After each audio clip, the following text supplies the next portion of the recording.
Hallelujah. खुदावन यीशु मसीह में आप सबकी सलामती हो। जय मसीह की आप सबको। मेरा ईमान है कि आप सब ठीक होंगे, आप सब खैरियत से होंगे। मैं कलाम में से आपके साथ एक बात शेयर करना चाहता हूँ, एक आयत, एक कलाम की वर्स आपके साथ बांटना चाहता हूँ। मेरा ईमान है कि सुनकर आपका ईमान बढ़ेगा और आप अपनी ज़िंदगी में प्रार्थना की प्यास को बढ़ाएंगे। याद रखिए, दुनिया का सबसे बड़ा हथियार प्रार्थना है। अगर आप प्रार्थना करने वाले हैं, दुआ करने वाले हैं, प्रे वॉरियर हैं, तो आप यकीनन जीत के आएंगे, ना कि हार के आएंगे। आमीन। सो जो लोग दुआ करने वाले हैं, प्रार्थना करने वाले हैं, हाँ, प्रे वॉरियर हैं, यकीनन वो जीत के आएंगे और खुदा उन्हें फतह से बढ़कर गलबा अता करेगा। आमीन। सुने फिर, कलाम में लिखा है कि खुदावन यस्सु ने एक तमसील कही। खुदावन यीशु ने कहा कि आसमान की बादशाही उस आदमी की मानद है जिसने अपने खेत में अच्छा बीज बोया।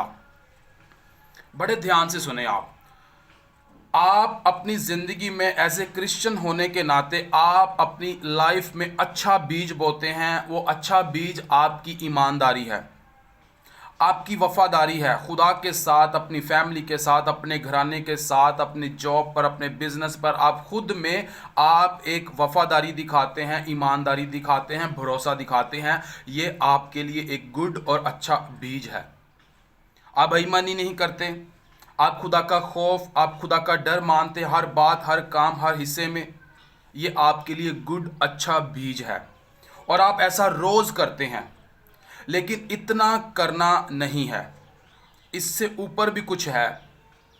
ये अच्छी बात है कि आप अपनी ज़िंदगी में अच्छा बीज बोते हैं, लेकिन याद रखें, अगर आप अच्छा बीज बो रहे हैं और दूसरी तरफ आप प्रे वॉरियर नहीं हैं, आप प्रार्थना करने वाले नहीं हैं, आप जंगजू नहीं हैं, तो शैतान किसी वक्त भी आपको पकड़ सकता है।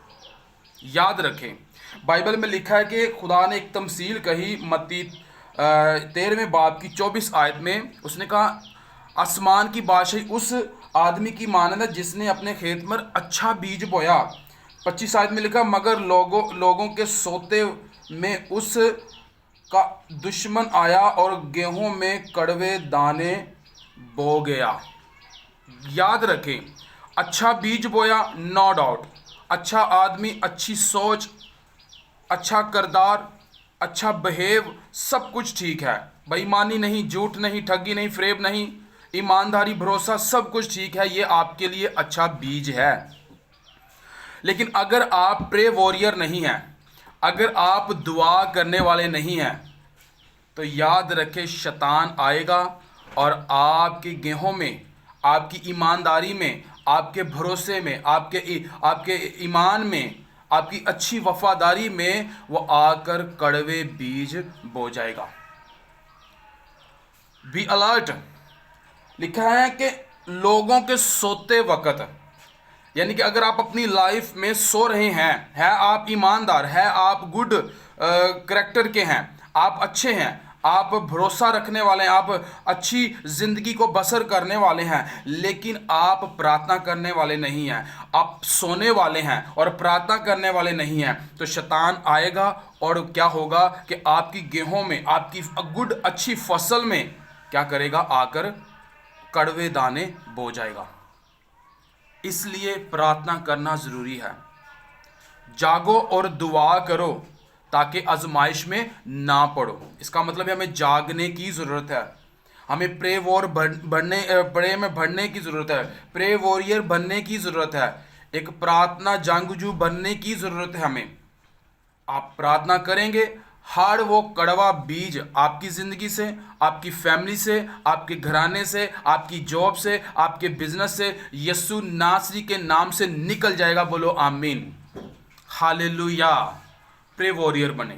आप अच्छे हो सकते हैं। एक फौजी को भेजे बिना हथियारों के से जंग में, फौजी अच्छा हो सकता है, फौजी ईमानदार हो सकता है, लेकिन अगर वो हथियार लेके ना जाए, या तो वो मर के आएगा या तो वो हार कर आएगा। इसलिए प्रे वॉरियर बनना ज़रूरी है, प्रार्थना करना ज़रूरी है। आमीन। जब आप प्रार्थना करने वाले होंगे, प्रे वॉरियर होंगे, दुआ जंगजू होंगे, हर शैतान आपके पांव के नीचे होगा। बोलो आमीन। शैतान आया लोगों के सोते वक्त कड़वे दाने बो गया, कड़वा बीज बो गया। इसलिए जो लोग अपनी ज़िंदगी में अपनी स्पिरिट में सोए हुए हैं उनका कुछ नहीं हो सकता। शैतान उन्हें चक्करों में रखेगा, शैतान उन्हें बीमारी में रखेगा, शैतान उन्हें दुखों में रखेगा। उन्हें जागने की ज़रूरत है और प्रे वॉरियर बनने की ज़रूरत है। उठ जाएं, खड़े हो जाएं, प्रार्थना करें, जागो और दुआ करो ताकि आजमाइश में ना पड़ो।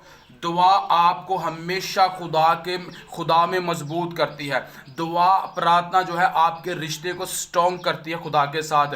यीशु मसीह जब भी लंगड़ों को चलाता था, अंधों को आंखें देता था, कोढ़ियों को पाक और साफ और मुर्दे जिलाता था, उससे पहले वो प्रार्थना करता था, अपना रिश्ता अपने बाप के साथ मजबूत करता था। जब नीचे आता था पहाड़ से, प्रार्थना से जब बाहर निकलता था, उठता था, तो लंगड़े चलते थे, मुर्दे जिंदा होते थे और कोढ़ी साफ और पाक हो जाते थे। यीशु नासरी के नाम से बोलो आमीन। हालेलुया। उसने शिगिर्द चुने और शिगिर्दों को चुनने से पहले सारी रात प्रार्थना की, दुआ की। खुदावन यीशु हमारे लिए एक एग्जाम्पल हमें देते हैं, एक नमूना बने हैं प्रे वॉरियर का। इसलिए उसने कहा जागो और दुआ करो ताकि परीक्षा में ना पड़ो, इज़माइश में ना पड़ो। हमें जागने की ज़रूरत है और प्रार्थना करने की ज़रूरत है। God bless you. खुदावन आपके साथ है। प्रभु आपको बरकत दे, प्रभु आपका जोर बने, प्रभु आपकी ताकत बने और खुदावन हर मुश्किल से आपको बचाकर और महफूज रखे और खुदा का पाक रूह आपके घराने पर, आप पर हमेशा हमेशा मेहरबान रहे। खुदावन आपके साथ है। आमीन।